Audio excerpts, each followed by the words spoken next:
السلام علیکم ناظرین، آج کی ہماری کہانی ہے ایک فقیر، روٹی کا ٹکڑا اور ایک امیر سادہ۔ کہانی ایک ایسے فقیر کی ہے جو گاؤں کی گلیوں میں مانگ کر اپنا گزر بسر کرتا تھا۔ اس کا نام غلام تھا، لیکن گاؤں والے اسے فقیر غلام کہہ کر بلاتے تھے۔ غلام کا حلیہ بکھرا ہوا ہوتا، کپڑے پھٹے پرانے اور چہرے پر وقت کے نشان نمایاں تھے، مگر اس کی آنکھوں میں ایک عجیب سکون تھا، جیسے وہ دنیا کی فانی حقیقتوں سے بہت اوپر ہو۔ غلام روز گاؤں کی گلیوں میں صدا لگاتا، اللہ کے نام پہ کچھ دے دو۔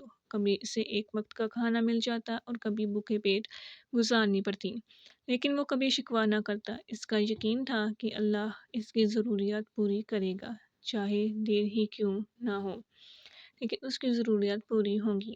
اسی گاؤں میں ریاض نام کا ایک نوجوان رہتا تھا، جو ایک امیر سادہ تھا۔ ریاض کا والد گاؤں کا سب سے بڑا زمیندار تھا اور اس کی زمینوں اور جائیدادوں کا کوئی حساب نہیں تھا۔ ریاض کی زندگی عیش و عشرت سے بھری ہوئی تھی۔ وہ قیمتی کپڑے پہنتا، مہنگی گاڑیوں میں گھومتا اور گاؤں کے لوگوں پر اپنی دولت کا رعب ڈالتا۔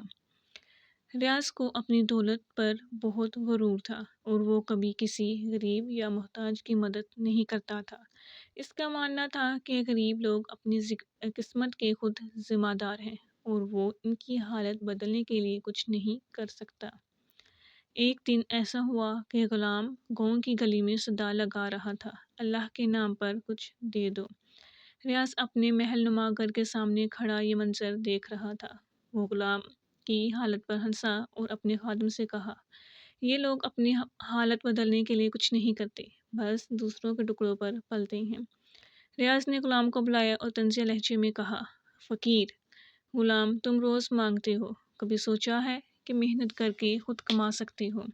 غلام نے مسکرا کر جواب دیا، بیٹا، اللہ جسے چاہے رکھتا ہے، محنت بھی اللہ کی مرضی سے ہوتی ہے اور مانگنا بھی اسی کے حکم سے ہوتا ہے۔ ریاض نے مزید طنز کرتے ہوئے کہا، تو پھر لو، یہ روٹی کا ٹکڑا لے لو اور اللہ کا شکر ادا کرو کہ کسی امیر زادے نے تم پر رحم کیا ہے۔ غلام نے اس روٹی کے ٹکڑے کو لیا، آنکھوں سے لگایا اور دعا دی، اللہ تمہیں ہدایت دے بیٹا۔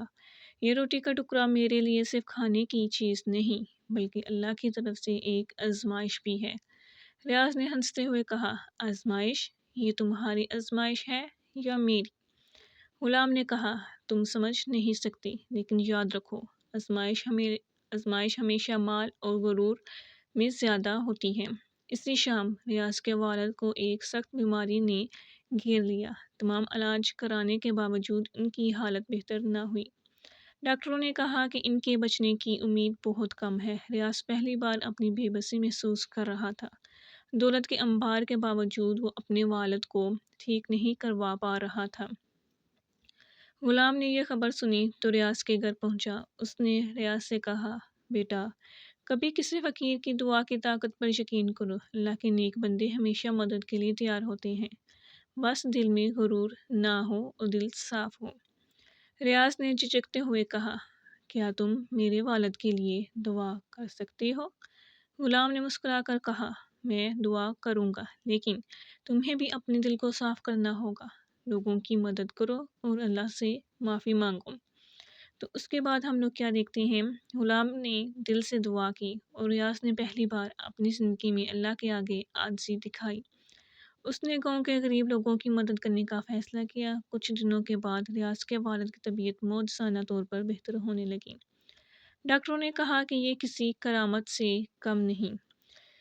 اس کے بعد پھر کہانی کا رخ پلٹتا ہے تو ہم کیا دیکھتے ہیں، ریاض نے غلام کا شکریہ ادا کیا اور کہا، میں نے آج سمجھا کہ دولت سے زیادہ ہم دل کی نرمی اور عاجزی ہے۔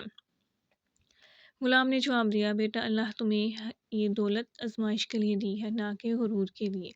اگر تم اسے دوسروں کی مدد کے لیے استعمال کرو گے تو یہ تمہارے لیے برکت بنے گی۔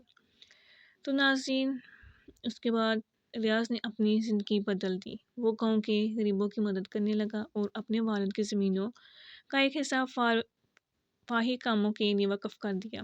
غلام کی دعائیں اور اس کا یقین ریاض کی زندگی کا سب سے بڑا سبق بن گئے۔